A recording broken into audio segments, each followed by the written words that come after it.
Sophie, it's just me. Only me. Only me, only me.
I'm the first day of the rest of your life.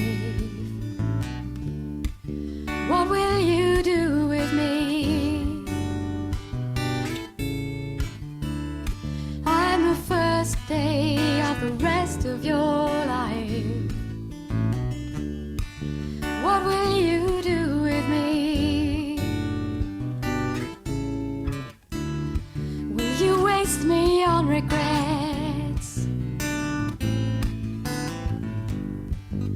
for things that happened long ago? Will you squander my gifts because you've never learned to let go? I'm the first day of the rest of your life. What are you doing with me? I'm the first day of the rest of your life. What are you doing with me? Are you hoping for a rosy future somewhere around the next bend? Are you spending me wisely? I'm all you've got, and I'm going to end. I'm the first day of the rest of your life.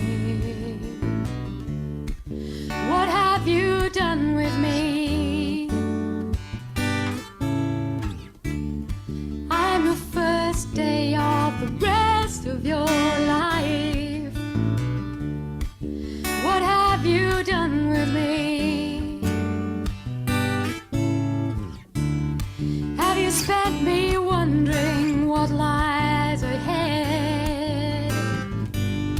Have you spent me pondering on what lies behind?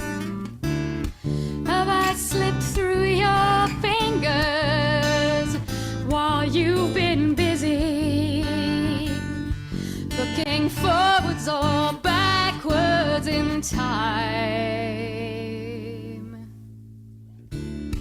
I was the first day of the rest of your life. What did you do with me? I was the first first day of the rest of your life. What did you do with me? I'm the first day of the rest of your life. What will you do with me?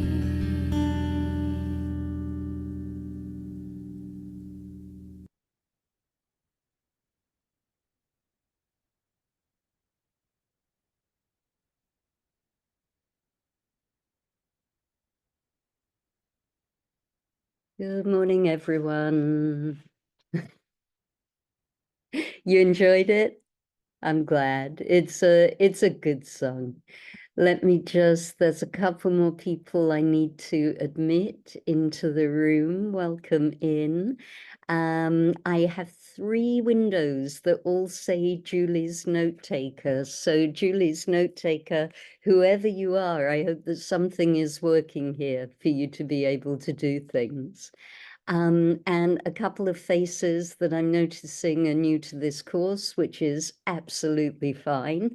This class should be able to stand a little bit on its own. So let me share my screen and we can begin. Hold on just 1 second. Of course, they've changed the Zoom. There are now all sorts of things that pop up that didn't pop up before, but we will manage, won't we? Yes, we will. All right. So the first thing that I would like to ask, and those of you who've been to previous conscious aging classes with me know that this is a big thing with me, is to imagine that there's a sign on your door. And this sign says, welcome, eldering in progress. And this ties back to a fundamental idea that we're hearing all around at the moment about really the craft of aging and aging well and navigating this layer of our lives, and that it is a craft that it's our aging is going to happen anyway, but our eldering is another question altogether. And this big question of how are we going to do it? What does it look like? Ring closed. Okay, there's clearly some technical trouble here, but I'm just going to keep on going. How are we going to do it? And how do we take a degree of charge of this part of our lives, which is still a part in which we are capable of learning and growing and enjoying and becoming wiser with each of the experiences that we undergo? Not only how do we navigate this, but how do we get a sense of developing it? And that's really the work of eldering.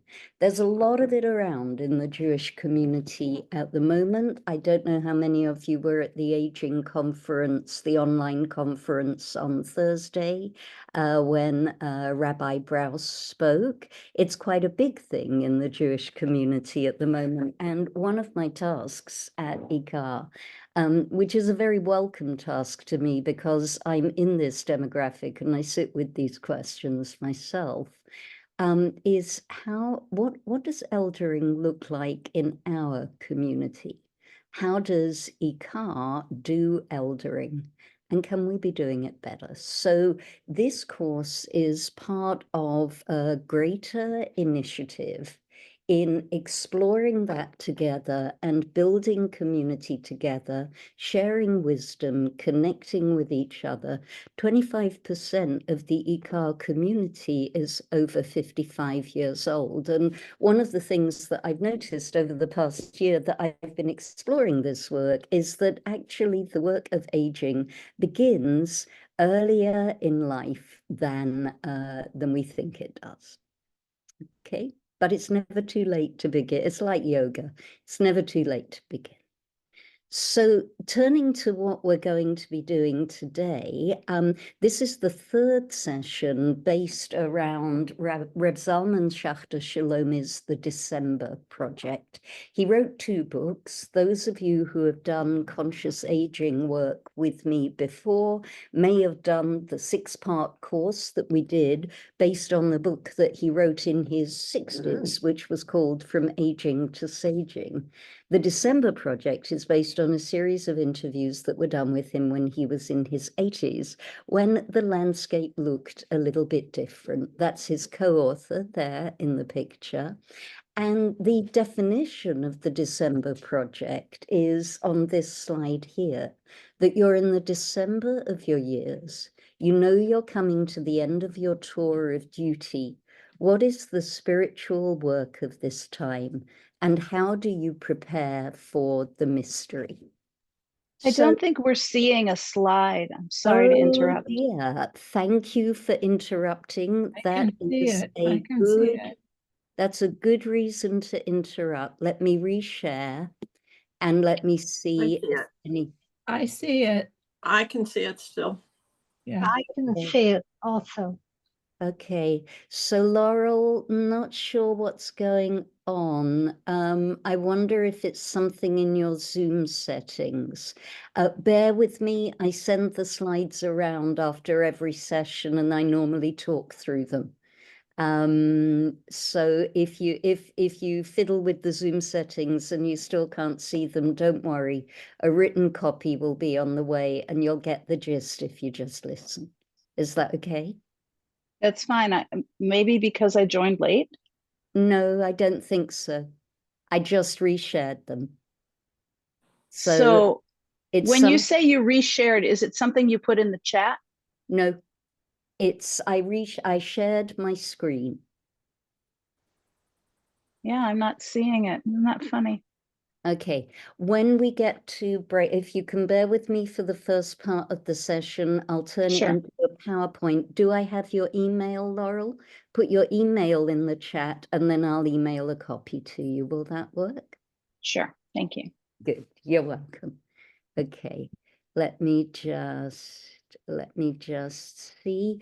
While I'm looking at the chat, yes, the conference organizers said that there would be a recording available.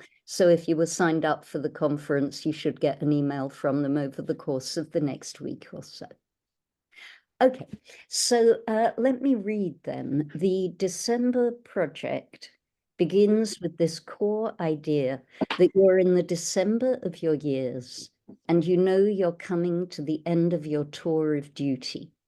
What is the spiritual work of this time and how do you prepare for the mystery? Okay, so a book written by an author in his 80s, looking at the landscape from that direction. We've discussed before in this class how the Jewish calendar mysteriously makes a space for this work every year. This is not 100 miles away from the inner work that is offered to us on Yom Kippur.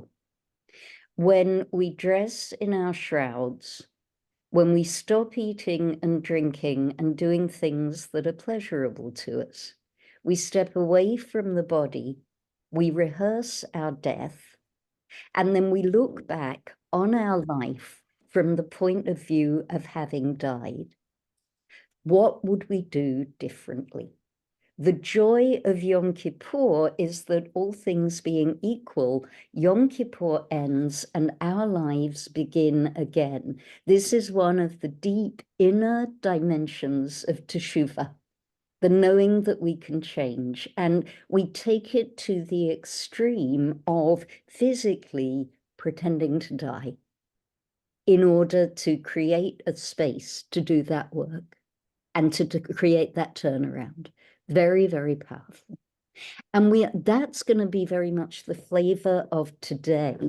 that having done a couple of sessions of the work, I wanted to finish out this course looking towards the future. So we did a kind of a session on the past, a session on creating space, a session on planning the exit, and then today a session looking forward towards the future. So today is the last class, and there will be more conscious aging work next semester. If you want to capture the wisdom of today's class, please have writing materials available so that you can journal if you wish, or a file open on your computer. But somehow there's something about having a writing implement in your hand that I find makes your brain work differently. It can be the back of an envelope. It doesn't need to be anything fancy, but if you have a journal, maybe crack open a new page in your journal for today's work. I've made a mailing list for this class, and I will send out the recordings. For this work, we don't make the recordings publicly available. We share them with people who are signed into the class and only those people. So while you can find my course on Rabbi Nachman out there on YouTube and some of my other work out there on YouTube, this inner work is done by me sending around a copy of the recording only to the people who've signed up. So please have that sense of safety. And within the class, we work with a little bit of group work. The group work mostly we do through the chat line. Thank you, emailers. I will add. I did not circulate the email list yet. I do that at the end of the course so people can pick up from there.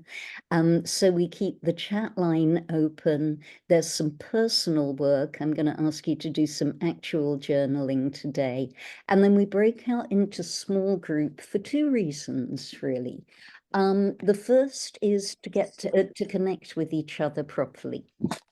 It's the creation of spaces like this to talk about things that matter very much, but such spaces not normally being available is very important. It's important from the point of view of the community, and it's important for the creation of a web for people to feel safe with each other and have a sense of knowing each other.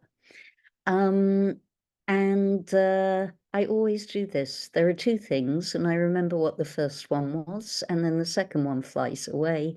Don't worry, it will come back. But that's why, oh, I know what it was.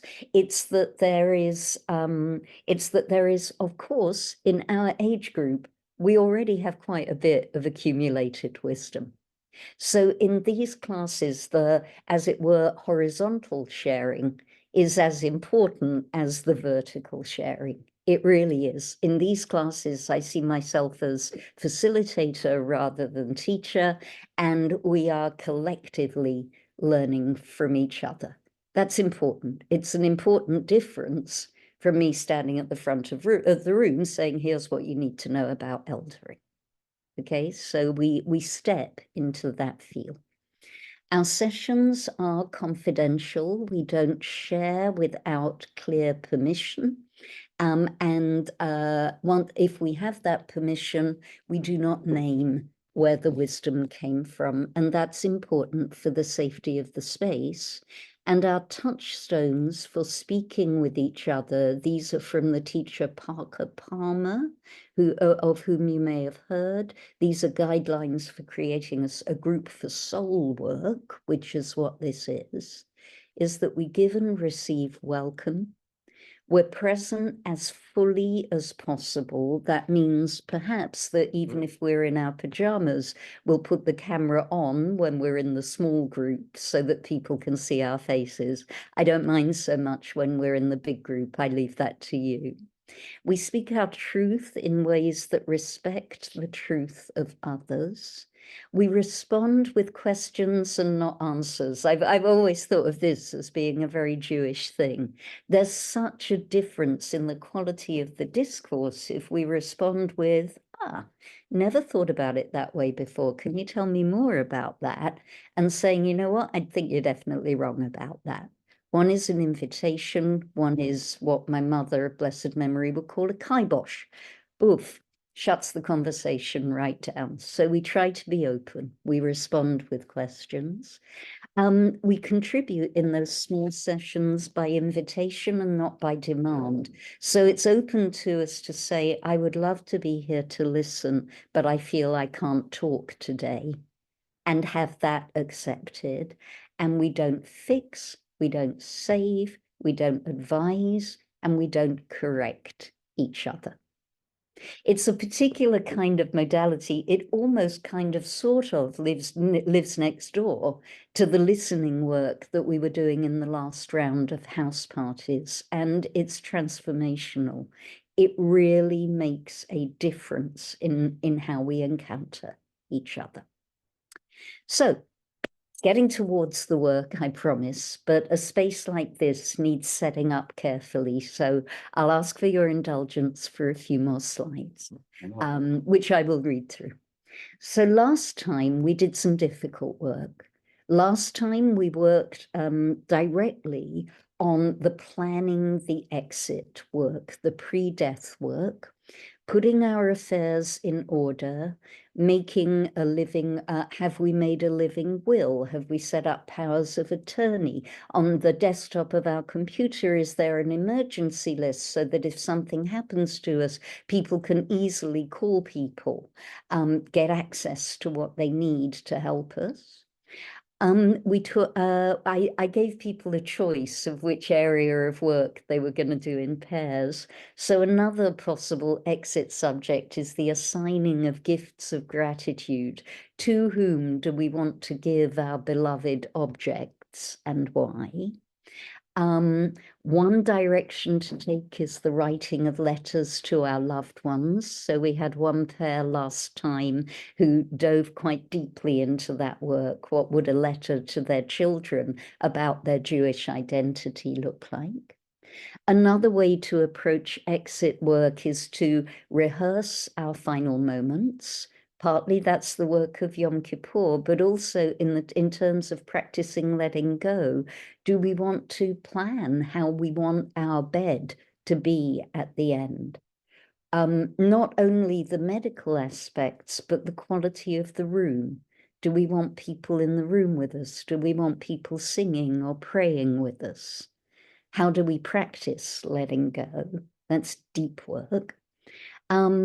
In one of my previous classes, we did the work of writing our own obituary or beginning to write our own obituary. And I mentioned last week that I had a congregant in my first community who'd got to 94 and had a big party with speeches from the people she loved.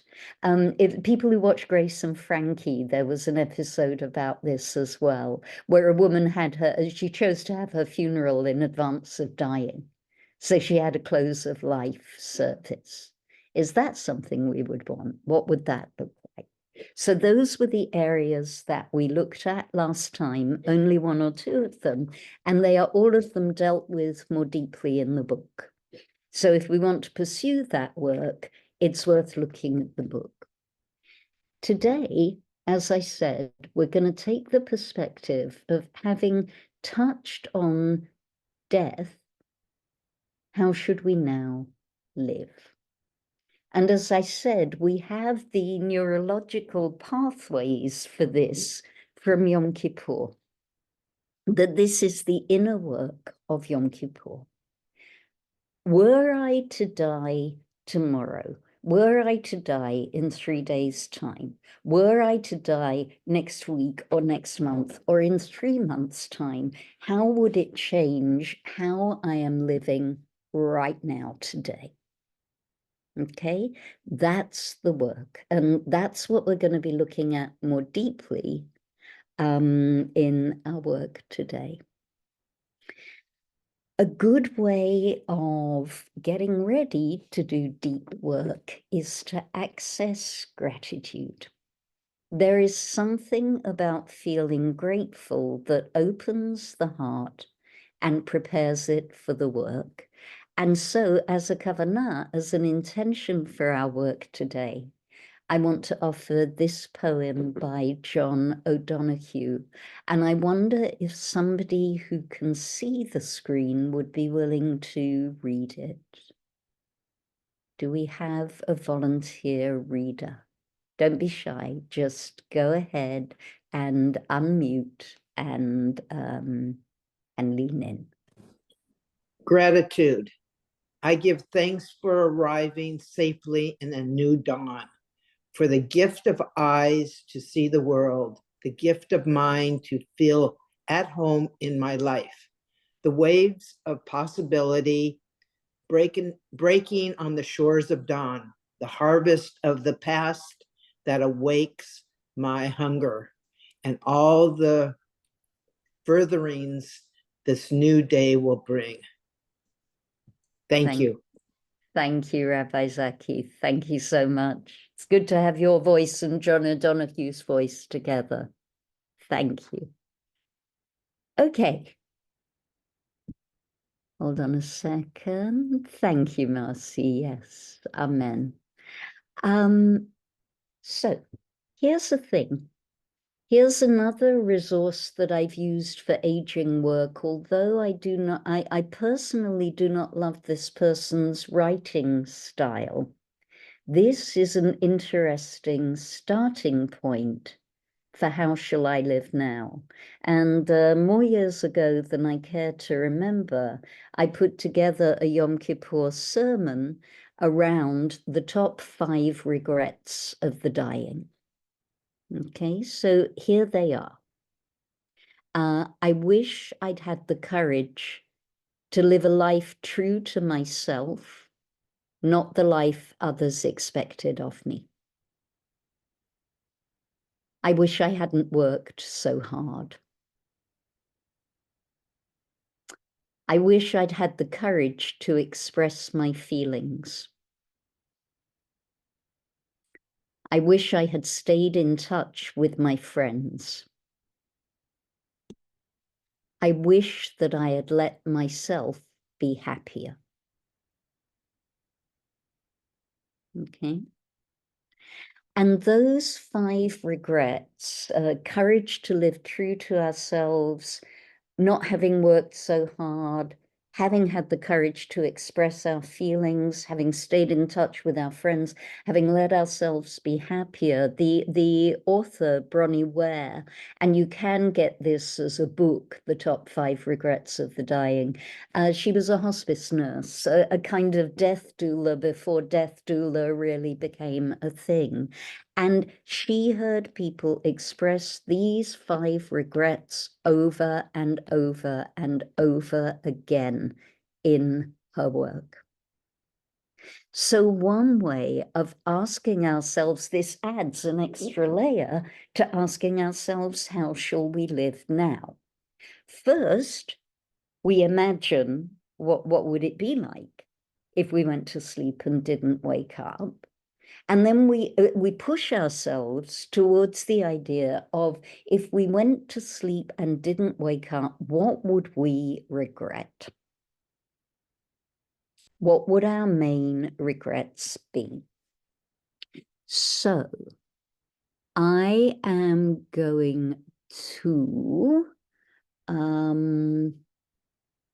okay, that's next exercise. I'm going to give us just a moment. Sorry, I'm just trying to copy the slide so I can pop it in the chat. I'm just going to ask ourselves to journal for maybe 5 or 10 minutes. It doesn't need to be longer than that. On these 5 regrets. And I'll invite us to ask ourselves, is there one that really works as a prompt for us? Is there one which immediately resonates and makes ourselves say to ourselves, you know what? Damn, that really hits home for me. All right? And this is private work. I'm just gonna let people journal. I'm going to give us some silence in which to do it. and I'm going to bring us together again in 10 minutes.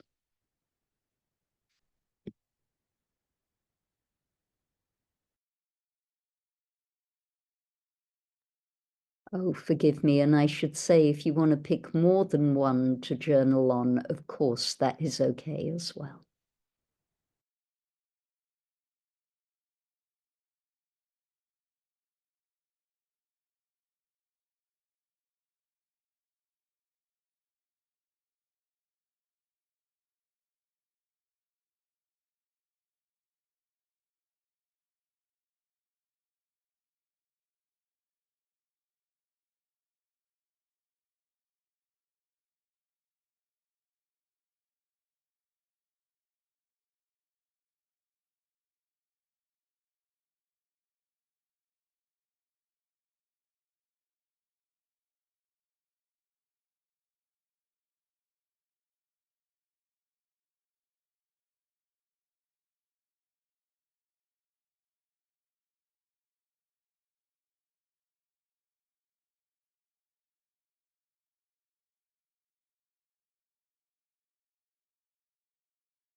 Just another minute or two on this. Please finish the sentence that you're writing.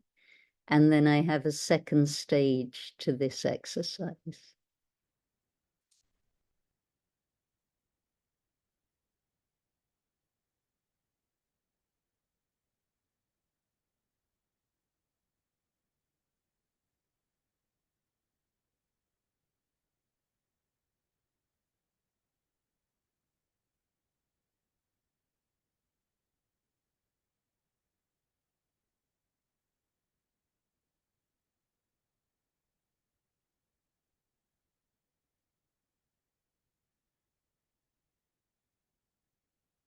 Okay, well done, folks. It looks like you are working very deeply and very beautifully. Thank you.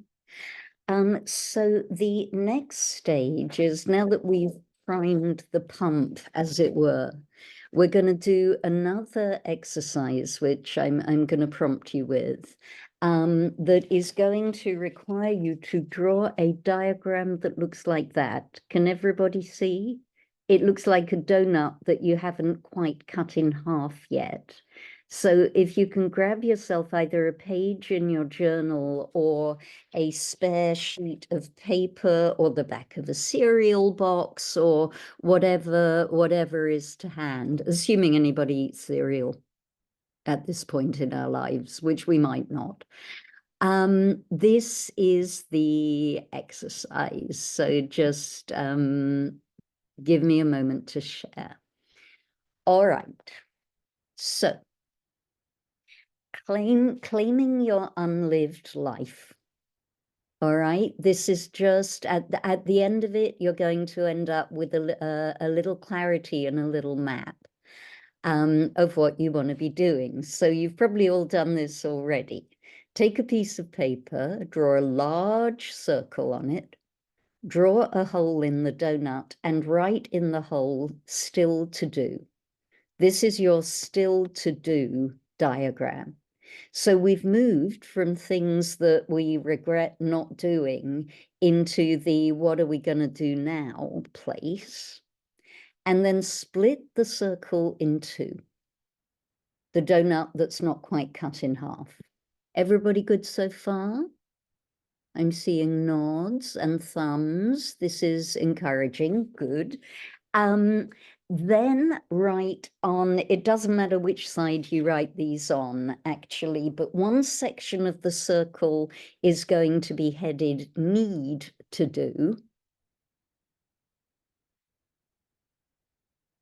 And the other piece is going to be headed "would like to do."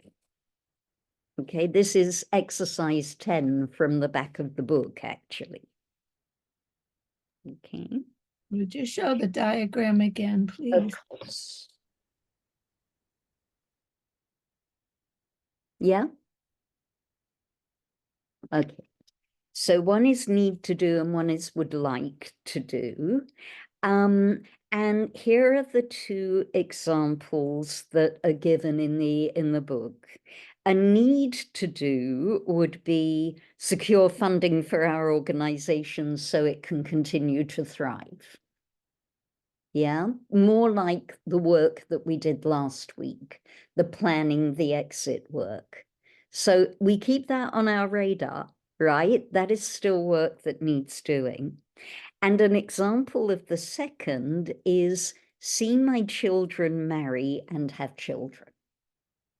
Okay, that's a would like to do. Hopes, dreams, aspirations. Do you see the difference? There's a qualitative difference between the two sides of the circle. Okay, see what comes. Consult with the list of regrets or the work that you did on regrets, because that will lend, I think, a sense of urgency. And see how you go. And I'm going to give us just another 10 minutes for that one, and then we'll go into rooms and we can continue to work and to add. All right, so 10 minutes starting now. what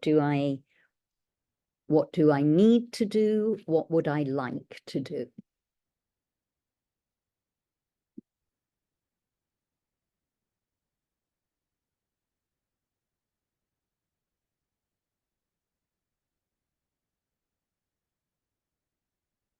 Oops, sorry.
Just another couple of minutes on this piece. Don't worry if you don't finish.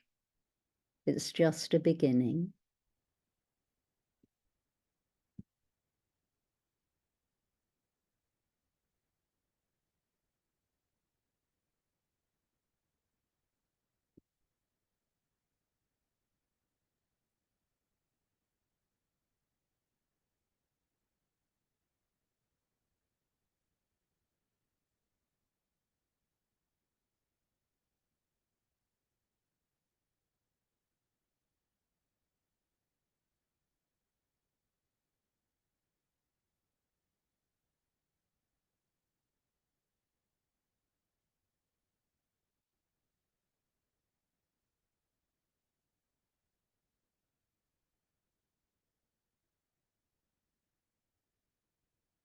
Okay, so if you will finish the sentence that your pen is on at the moment, stage 3 of the exercise is I'm going to break you out into breakout rooms to discuss the would like to do section of your diagram.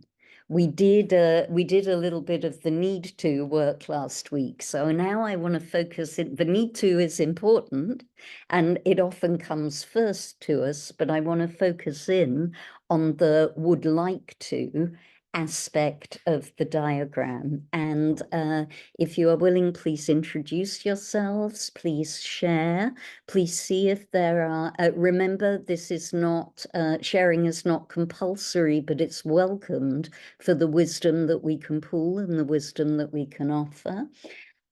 So you're wise people, you'll moderate what you want to share and what you would rather keep to yourself. That's all okay, of course it is.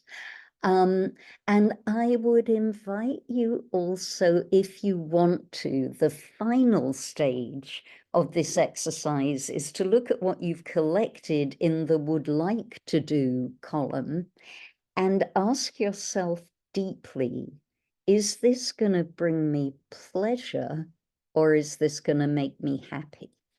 All right, I'm going to pop that in the chat because my hope, and this is a coming attractions thing, but I want to do some deep work in the community on what happiness is and how we come by it next year. So asking this question is, thank you. I can see that people like that. That's a good one. Okay, then I definitely will work on it. I've been reading a lot of Arthur Brooks, but this is a digression. Let me get us back on track. So we're going to look at the would like to do column. We're going to share and see if there are commonalities.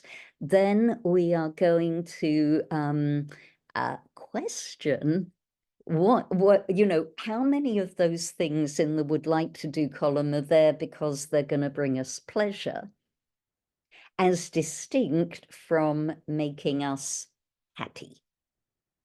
Okay, happiness is not pleasure. All right, and we'll look into that much more deeply next year.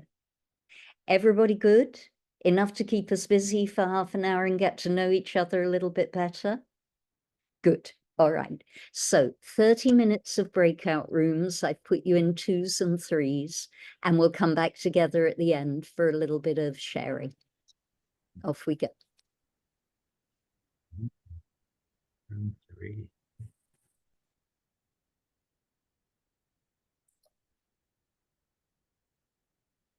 I'm not going to be able to stay a lot the whole time, so I think I'd better bow out of the breakout room. Oh, Susan, all Because right. I got No up problem. late brunch this morning. Understood. Right. So I'll be sending around the video and the email list, Susan. Right. All right. Thank you. I'm sorry about that. Take care. Don't worry. Don't Okay. worry. Thank Send you. it there. Bye. Bye.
No, no, I'm not done till 10:30, Joe.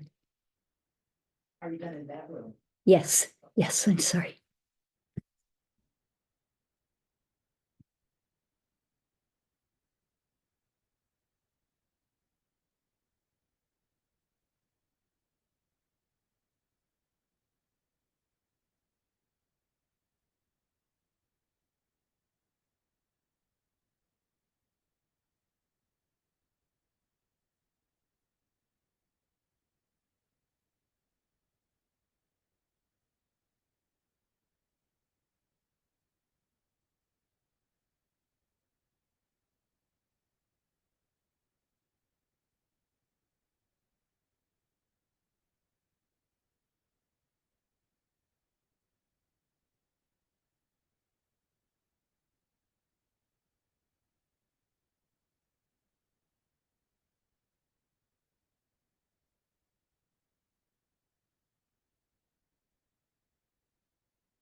Hi, everybody. Welcome back. Welcome back. I feel like I always say that it feels like a sign when people don't rush back into the main room and instead choose to stay in the breakout rooms. It's a sign that the conversations went well and were meaningful, and I hope that's the case. So welcome back, and I'll invite you just to consider these two questions. You know, what resonated and what did you discover that was new? Drop into the chat for me, for us. What resonated for you? And what did you discover that was new? Lydia, thank you. You've sent that message to me and me only. So let me, yeah, lovely, lovely. I looked at the way sometimes there is great wisdom in the way that Zoom assigns partner to partner. So I'm hoping that it was really uplifting and beneficial work. Did you find between you that, oh, lovely, thank you. Oh, the chat is doing gorgeous things at this point. Please keep your eye on the chat. That's lovely. That's lovely. Yeah, it looks as though this went very well, and I just want to lift up again how important it is that we create this kind of space to do this kind of work with each other. There's other kinds of aging work that can be done as well, don't get me wrong, but there is something about this community and the way that this community works in these kind of places that feels very important. Is there anything that anyone wants to share? And I think we're a small enough room for us to be able to unmute and share. Is there anything that anyone wants to share with the room about what they discovered? Ellie's hand shot straight up. Ellie, go for it. Well, besides what I said in the chat, how wonderful it was getting to know Rabbi Barbara. I really don't see much difference between happiness and pleasure. I get pleasure and joy out of the things that make me happy. And, if I'm in nature, I'm feeling joy and pleasure. So maybe it's just, words, whatever, but that was an interesting, also the conversation, having 15 minutes just to talk and talk and talk and be listened to was very cathartic and sweet and moving for me. And then also having a chance to get to know Barbara and her life and see her beautiful dog. And things that we shared in common. But no, this was a great exercise. The whole need to do and would like to do opened up a whole can of worms and a whole lot of possibilities for me. So thank I'm you. really glad, Ellie. Thank you. Thank you. Thank you. And anyone else wanting to share anything that came from that exercise? So here's a suggestion. You tell me, folks, what's that a picture of? A funeral. Oh no. Rosh Hashanah. Close. Yeah. Yom Kippur. Yom Yom Kippur, Kippur. Rosh Yom Hashanah, Kippur. one of those. Yeah. Yom Kippur. Yeah. It's Yom Kippur. And the only way I think that you can tell the difference between it being Rosh Hashanah and it being Yom Kippur is the color of the clothing in the room. Yeah, that there are so many people there who one way or another are wearing white. This is from, it's a still from the first time that Hillel sang Mad World at the end of Kol Nidre, before we got into a relationship with Kurt Smith. But what I wanted to offer to, yes, to take home, is the idea that whatever it was that you wrote down today, you bring to Yom Kippur with you. And just see how that deepens the work. I know I use the word deepen a lot. I have to think up some synonyms. See whether that enriches the work of Yom Kippur, the inner work of Yom Kippur for you. One of the things that I do want to do on the afternoon of Yom Kippur is run a conscious aging session. I feel that those two things resonate with each other on Yom Kippur afternoon in a very special way. But I want to invite that we thank you, and thank you, Marcy. Yeah, I want to invite that rather than just saying, oh, well, that was a 3-session course and now we're done and we'll see what else IKAR offers on conscious aging for next year. I want to invite that we do take this home with us and we let it be. I mean, it's Shavuot at the moment, so we've got a little way to go until Yom Kippur. But I'll invite us to set it aside in a place where we can find it again on Yom Kippur and just see how, thank you, and just see how it sits with us on that day. Will we have done any of the things that we listed out by then? We don't know. But it gives us an opportunity for a check-in on the way that we have honed in today on what might be our true intentions for this part of our journey. It's a good exercise for clearing away the schmutz, what we just did, and for allowing what is truly important to come up to bubble up to the surface and to manifest for us. And it's very Yom Kippur-like work. So I invite us to, after we're done today, to summarize what we did, maybe put it on a card, maybe, I don't know, I leave it up to you. And put it somewhere where you'll encounter it again on Yom Kippur. And see how it feels. So this course is not a one and done.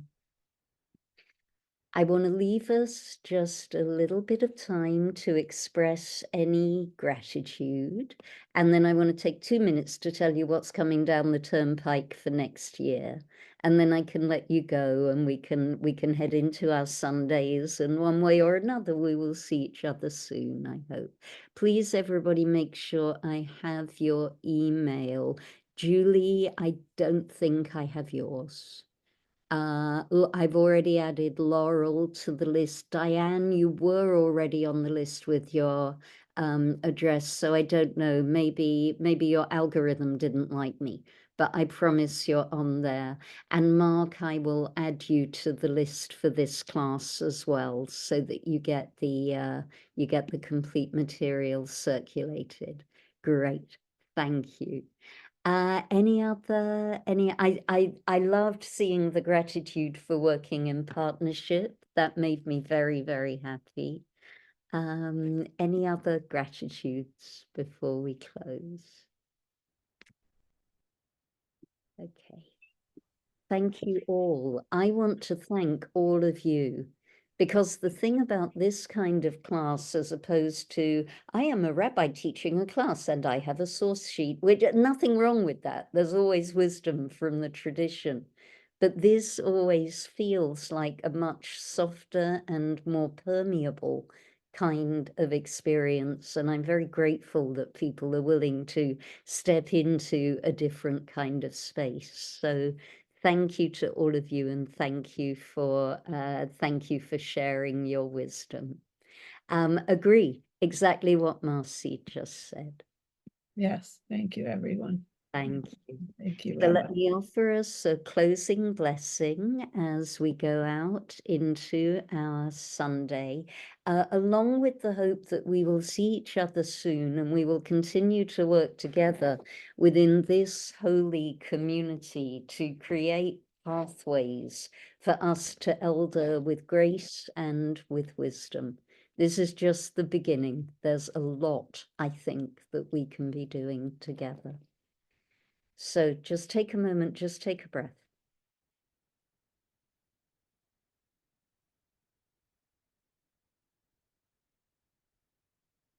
And let it go. May we be blessed and safe. May we be luminous and loved. May we be joyous and whole. Amen.